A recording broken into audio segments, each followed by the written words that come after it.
ಈ ಹೊಸ ವರ್ಷದಲ್ಲಿ ನಿಮ್ಮ ಭವಿಷ್ಯ ಹೇಗಿದೆ ಎಂದು ನೋಡುವುದಾದರೆ, ನೀವು ಹೆಜ್ಜೆ ಹೆಜ್ಜೆಗೂ ಜಾಗರೂಕತೆ ವಹಿಸಿ ನಡೆದದ್ದೇ ಆದರೆ, ಪ್ರತಿ ನಿರ್ಧಾರವನ್ನು ಅಳೆದು ತೂಗಿ ತೆಗೆದುಕೊಂಡಿದ್ದೇ ಆದರೆ, ಈ ವರ್ಷದಲ್ಲಿ ನಿಮಗೆ ಭಾಗ್ಯೋದಯವಾಗುತ್ತದೆ.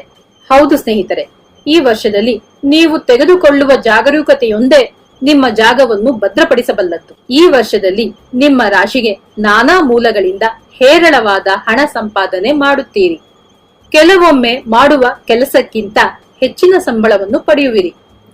ಒಂದೆಡೆ ಆದಾಯ ನಿರಂತರವಾಗಿ ಹರಿದು ಬಂದರೂ ಹಿಂದೆಯೇ ಅದಕ್ಕೆ ತಕ್ಕ ಹಾಗೆ ವ್ಯರ್ಥ ಖರ್ಚುಗಳು ಬೆನ್ನತ್ತಿಕೊಂಡು ಬರುತ್ತದೆ. ವ್ಯರ್ಥ ಖರ್ಚುಗಳನ್ನು ಶುಭ ಖರ್ಚುಗಳನ್ನಾಗಿ ಪರಿವರ್ತಿಸಿಕೊಂಡರೆ ಅದು ಉಳಿತಾಯವಾಗಿ, ಬಂಡವಾಳವಾಗಿ, ನಿಮ್ಮ ಆಸ್ತಿಯಾಗಿ ಶಾಶ್ವತವಾಗಿ ಉಳಿಯುತ್ತದೆ. ಈ ವರ್ಷದಲ್ಲಿ ನೀವು ಭೂಮಿ, ಸೈಟು, ಮನೆ, ಫ್ಲಾಟ್ ಮೊದಲಾದ ಆಸ್ತಿಗಳನ್ನು ಖರೀದಿಸುವ ಯೋಗ ಫಲವಿದೆ. ಆದರೆ ಇವುಗಳನ್ನು ಖರೀದಿಸುವ ಮುಂಚೆ ಸಂಬಂಧಪಟ್ಟ ಆಸ್ತಿಯ ಕಾಗದ ಪತ್ರಗಳು ಸರಿಯಿದೆಯೇ, ಕಾನೂನುಬದ್ಧವಾಗಿದೆಯೇ ಎಂದು 1ಕ್ಕೆ 10 ಸಲ ಪರೀಕ್ಷಿಸಿಕೊಳ್ಳಿ. ನಿಮ್ಮ ಸಣ್ಣ ಆಸ್ತಿಯನ್ನು ಮಾರಿ ದೊಡ್ಡ ಆಸ್ತಿಯನ್ನು ಖರೀದಿಸುವ ಯೋಗವೂ ಇದೆ.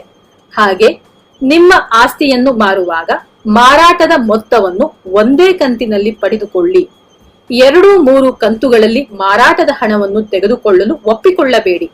ಅದರಿಂದ ವ್ಯಾಜ್ಯ, ಕೋರ್ಟು ಮೆಟ್ಟಿಲೇರುವ ಸಾಧ್ಯತೆ ಇದೆ. ಕೆಲಸದ ಸಲುವಾಗಿ ಕಾಯುತ್ತಿದ್ದವರಿಗೆ ಕೆಲಸ ಸಿಗುತ್ತದೆ. ಕೆಲಸದಲ್ಲಿ ಬದಲಾವಣೆ ನಿರೀಕ್ಷಿಸುತ್ತಿದ್ದವರಿಗೆ ಬೇರೊಂದು ಕಡೆ ಒಳ್ಳೆಯ ಸಂಬಳದ ಕೆಲಸ ಸಿಗುತ್ತದೆ. ಪ್ರಸ್ತುತ ಕಂಪನಿಯಲ್ಲಿ ಬರಬೇಕಾದ ಬಾಕಿ ಸಂಬಳವೆಲ್ಲ ಕೈ ಸೇರುತ್ತದೆ. ಉದ್ಯೋಗದ ಸಲುವಾಗಿಯಾದರೂ ಸರಿ, ಇಲ್ಲವೇ ವಿಹಾರದ ಸಲುವಾಗಿಯಾದರೂ ಸರಿ, ನೀವು ವಿದೇಶಕ್ಕೆ ಹೋಗಲು ಬಯಸುತ್ತಿದ್ದರೆ ಅವಕಾಶ ಕೂಡಿ ಬರುತ್ತದೆ. ನೀವು ಈ ವರ್ಷದಲ್ಲಿ ಸಾಕಷ್ಟು ಪ್ರಯಾಣ ಮಾಡುತ್ತೀರಿ. ಮಾಡುವ ಪ್ರತಿ ಪ್ರಯಾಣಗಳಿಂದಲೂ ಆದಾಯ ಪಡೆಯುವಿರಿ.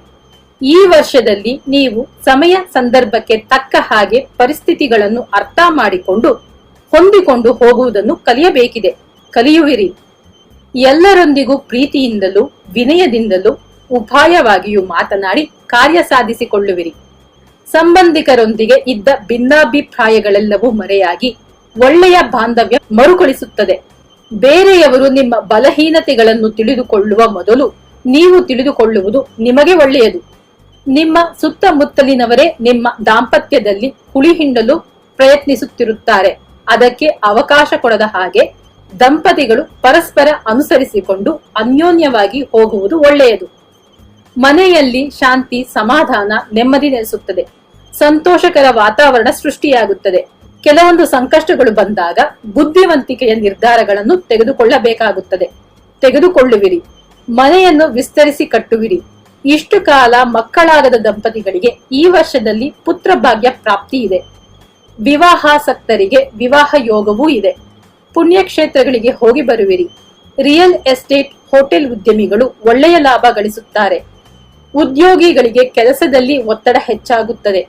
ಮಾಡುವ ಕೆಲಸಗಳನ್ನು ವೇಗವಾಗಿ, ಶೀಘ್ರವಾಗಿ ಮಾಡಿದರೆ ಮೇಲಧಿಕಾರಿಗಳ ಮೆಚ್ಚುಗೆಗೆ ಪಾತ್ರರಾಗುತ್ತೀರಿ. ವಿದ್ಯಾರ್ಥಿಗಳು ವಿದ್ಯಾಭ್ಯಾಸದಲ್ಲಿ ಹೆಚ್ಚಿನ ಗಮನ ಹರಿಸಬೇಕು. ಕಲಾವಿದರಿಗೆ, ಬರಹಗಾರರಿಗೆ ಹೆಚ್ಚಿನ ಬೇಡಿಕೆ ಬರುತ್ತದೆ. ಕೊನೆಯದಾಗಿ ಹೇಳಬೇಕೆಂದರೆ, ಈ ವರ್ಷದಲ್ಲಿನ ಸಾಕಷ್ಟು ಶುಭ ಫಲಗಳಿವೆ. ಆದರೆ ಜಾಗರೂಕತೆ ವಹಿಸದಿದ್ದರೆ ಗಳಿಸಿದ್ದನ್ನೆಲ್ಲ ಕಳೆದುಕೊಂಡು ಎಲ್ಲಿಂದ ಆರಂಭಿಸಿದ್ದೀರೋ ಅಲ್ಲಿಗೆ ಬಂದು ನಿಲ್ಲಬೇಕಾಗುತ್ತದೆ. ಎಚ್ಚರಿಕೆ ಇರಲಿ. ಪರಿಹಾರ: ತಮ್ಮ ಯಾವುದೇ ಕಷ್ಟಗಳನ್ನು ದೂರ ಮಾಡಿಕೊಳ್ಳಲು ಪ್ರತಿ ಬುಧವಾರಗಳಂದು ವೆಂಕಟೇಶ್ವರನ ಪೂಜೆಯನ್ನು ಮಾಡುವುದು ಒಳ್ಳೆಯದು. ಶುಭವಾಗಲಿ.